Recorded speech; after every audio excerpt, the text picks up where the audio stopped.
दोस्तों, ये पॉलिटी का दूसरा पार्ट है और इस पार्ट में हम राष्ट्रपति प्रेसिडेंट पढ़ेंगे। प्रेसिडेंट जो पार्ट है पॉलिटी सेक्शन का, वहाँ से बहुत सारे क्वेश्चन एग्जाम में आते हैं, बहुत सारे क्वेश्चन रिपीट भी होते हैं। तो चलिए आज का क्लास स्टार्ट करते हैं। तो राष्ट्रपति जो प्रेसिडेंट का पोस्ट है उसकी क्वालिफिकेशन जो होती है वो कौन सा आर्टिकल में दिया गया है? तो कौन सा आर्टिकल में दिया गया है? ये आर्टिकल 58 में है और भारत का आर्टिकल 58 में है, ठीक है। और प्रेसिडेंट बनने के लिए मतलब न्यूनतम एज कितना होना चाहिए? 35 ईयर्स होना चाहिए, ठीक है। दूसरा क्या? भारत का नागरिक होना चाहिए। तीसरा क्या? लोकसभा के सदस्य निर्वाचित होने की योग्यता होना चाहिए और किसी भी लाभ के पद पर नहीं होना चाहिए, ठीक है।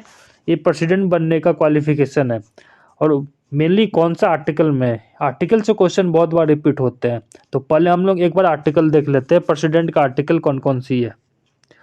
तो यहाँ पर देखिए आर्टिकल के बारे में पूरा बताया गया है।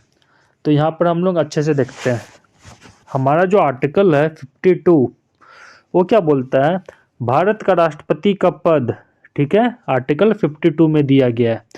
आर्टिकल 53 क्या बोलता है? संघ की कार्यपालिका शक्ति, मतलब राष्ट्रपति की कार्य एवं शक्ति कौन सा आर्टिकल में? 53 में है। 52 में क्या है? राष्ट्रपति का पद।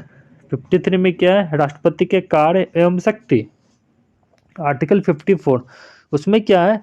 राष्ट्रपति का निर्वाचन मंडल, मतलब राष्ट्रपति का निर्वाचन, ठीक है। फिर आर्टिकल 55 में क्या है?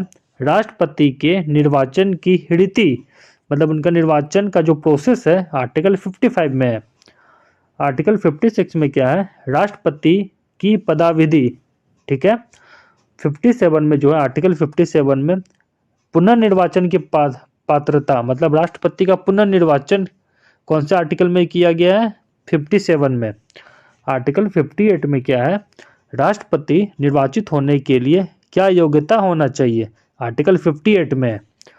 आर्टिकल 59 में क्या है? राष्ट्रपति पद के लिए शर्तें, मतलब कौन कौन से शर्त होना चाहिए।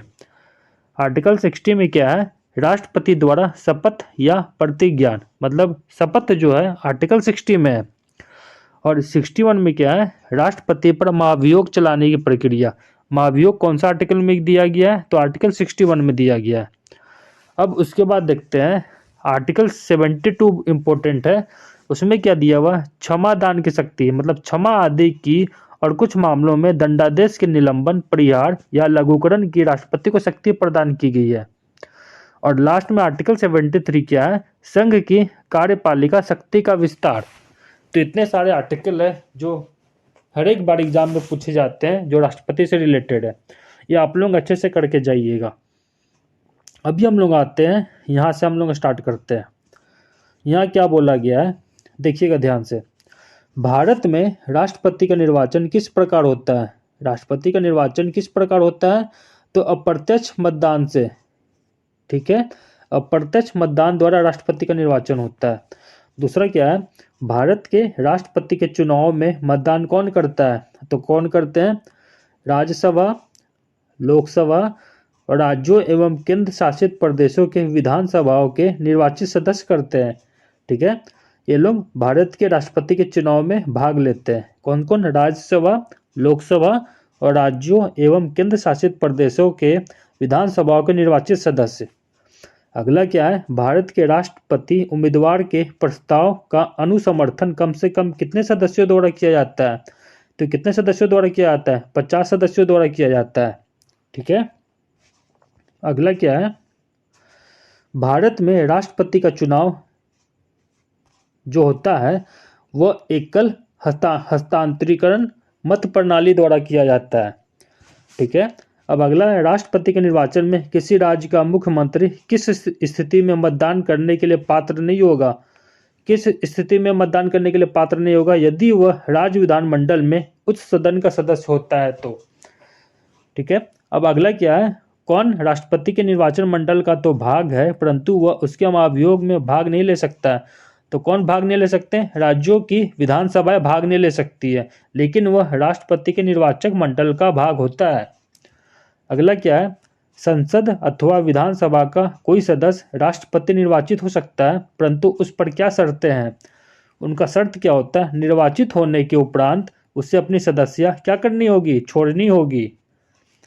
अगला क्या है, संसद के लिए राष्ट्रपति का अभिभाषण कौन तैयार करता है, तो केंद्रीय मंत्रिमंडल तैयार करते हैं। ठीक है, कौन तैयार करता है, केंद्रीय मंत्रिमंडल।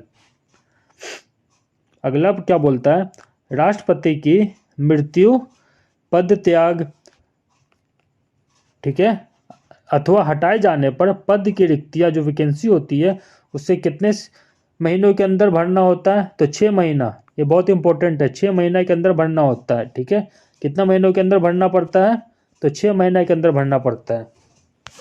अगला है, भारत के राष्ट्रपति चुनाव में उत्पन्न विवाद का निपटारा कौन करता है, तो सर्वोच्च न्यायालय करते हैं। कौन करता है, तो सर्वोच्च न्यायालय करते हैं। अगला क्या है, भारत के राष्ट्रपति को उसके कार्यकाल की समाप्ति से पूर्व किस प्रकार से हटाया जा सकता है, तो महाभियोग मतलब इम्पीचमेंट होता है। ठीक है, अगर वो उनके कार्यकाल की समाप्ति से पूर्व राष्ट्रपति को हटाना है तो उनका इम्पीचमेंट द्वारा उन्हें हटाया जाता है। अगला क्या है, भारत के राष्ट्रपति को उसके पद से हटाने का अधिकार किसे प्राप्त है, तो किसे प्राप्त है, संसद को प्राप्त है। ओके, अगला आते हैं हम लोग, संघ की कार्यपालिकीय शक्तियां किस अनुच्छेद के अंतर्गत राष्ट्रपति में निहित है, तो कौन सा आर्टिकल में है, वो आर्टिकल 53 है। और आर्टिकल 61 में क्या लिखा हुआ है, राष्ट्रपति पर महाभियोग संसद के किस सदन द्वारा आरंभ किया जाता है, संसद के किसी भी सदन मतलब राज्यसभा या लोकसभा किसी भी सदन में राष्ट्रपति के महाभियोग आरंभ किया जा सकता है। ठीक है, अगला क्या, भारत संविधान का कौन सा अनुच्छेद राष्ट्रपति पद के लिए पुनर्निर्वाचन की पात्रता निर्धारित करता है, वो कौन सा आर्टिकल में दिया गया है, तो आर्टिकल हमारा 57 है। कौन सा आर्टिकल में है, आर्टिकल 57। ठीक है, अगला क्या है, राष्ट्रपति को कोई भी विषय पुनर्विचार के लिए मंत्रिपरिषद को वापस भेजने का अधिकार किन संविधान संशोधन द्वारा प्रदान किया गया है, तो कौन से संविधान संशोधन द्वारा, 44वां संशोधन द्वारा।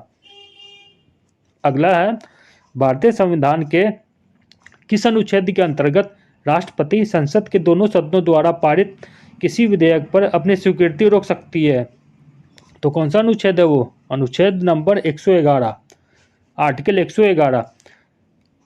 मतलब राष्ट्रपति को क्या शक्ति प्राप्त है, वो दोनों सदनों द्वारा पारित किसी विधेयक पर अपनी स्वीकृति वो रोक सकती है। अगला है, किस अनुच्छेद के अंतर्गत राष्ट्रपति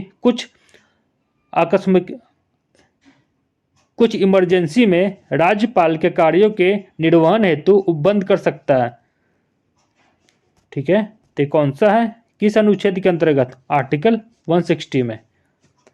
तो ये राष्ट्रपति से रिलेटेड कुछ आर्टिकल थे, इसका पार्ट 1 है और एक पार्ट आएगा, उसमें हम लोग राष्ट्रपति का जो आर्टिकल जो इम्पोर्टेंट पॉइंट्स है उसे फिनिश कर लेंगे।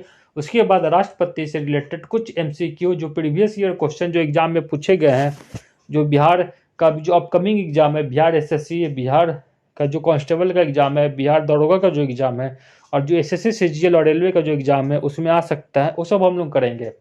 तो ऐसे ही मेरे साथ बने रहिए, तब तक के लिए थैंक यू, धन्यवाद और जय हिंद।